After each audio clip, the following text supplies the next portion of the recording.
আসসালামু আলাইকুম। এলিমেন্টারি বিজ্ঞানের কোর্সের পরবর্তী ক্লাসে আপনাকে স্বাগত। আমি জাফর ইসলাম শাহিন। আজকের এই ভিডিওতে আমরা স্টেপ বাই স্টেপ দেখব কিভাবে ওয়ার্ডপ্রেসে এলিমেন্টার প্লাগইনস ও থিম ইনস্টল করা যায়। আমরা এই ভিডিওতে কি কি শিখব?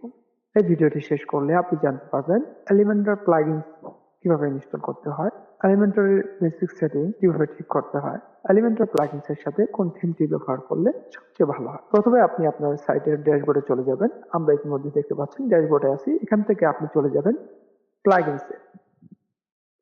প্লাগইনস থেকে উপরে দেখতে পাচ্ছেন অ্যাড প্লাগইন।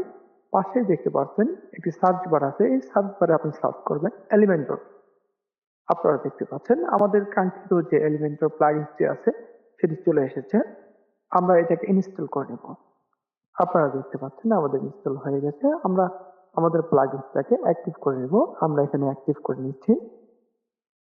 আমাদের যে এলিমেন্টর প্লাগইনসটা আছে সেটা ইনস্টল হয়ে গেছে এবং অ্যাক্টিভ হয়ে গেছে। আমাদের এখন দরকার থিম আমাদের ওয়েবসাইটের জন্য। যেহেতু আমরা এলিমেন্টর ইউজ করতেছি, সেই হিসেবে আমাদের যে থিমটা আছে সেটা আমরা এলিমেন্টের বেজে নিয়ে নেব। তাহলে আমাদের যদি থিম ইনস্টল করতে হয় তাহলে আমরা চলে যাবো অ্যাপিয়ারেন্স। এখান থেকে অ্যাপিয়ারেন্সে যাবো। যাওয়ার পর দেখতে পারবেন যে থিমে আমরা চলে এসেছি। থিম থেকে আমাদের অ্যাড থিম, অ্যাড থিমে গিয়ে আপনি এখানে সার্চ যে বারটা দেখতে পাচ্ছেন, এখানে সার্চ বারে সার্চ করবেন। আমরা অ্যাপিয়ারেন্স চলে এসেছি। অ্যাপিয়ারেন্স থেকে আমাদের এখান থেকে অ্যাড থিমে গিয়ে আমরা এখানে সার্চ করব হ্যালো এলিমেন্টর।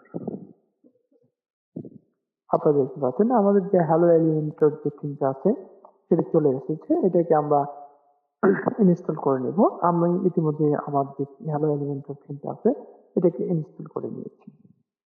এই ভিডিওতে আমরা এলিমেন্টর প্লাগইন ও থিম ইনস্টল করা শিখলাম। পরবর্তী ভিডিওতে আমরা এলিমেন্টর ইন্টারফেস ও এডিটর পরিচিতি নিয়ে বিস্তারিত আলোচনা করব।